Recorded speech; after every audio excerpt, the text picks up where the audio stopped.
Today I'll be covering the admin page portion of our online payments portal, which is a service that we offer here at GlassTrax. The payment portal is a service where your customers can log in and view their invoices and pay those invoices that were generated in GlassTrax. On top of that, those payments are automatically uploaded back into GlassTrax and applied to the appropriate invoices, saving you from having to enter in any payment information at all.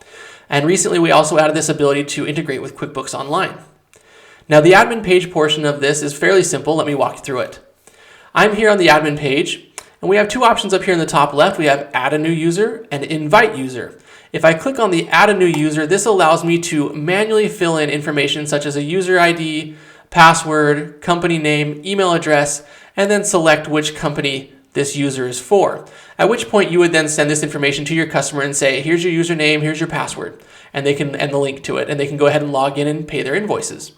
However, a lot of customers will put this into their customers' hands by clicking this invite user, which will open up this link, which you can copy and then email over to them, and it makes them click on the link, and then they can go ahead and establish their own username and password and so on.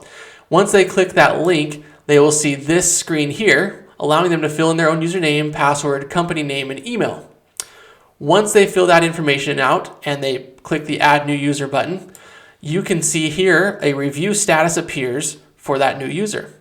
You simply click here and it'll go ahead and say, okay, which company should this be associated with? And again, it's a drop-down menu of your GlassTrax customers where you can go ahead and say, oh, this is for AAA glass. And you hit accept, and it'll go ahead and add that customer user to that particular customer ID, which would allow them then to see their specific invoices and make payments to their account.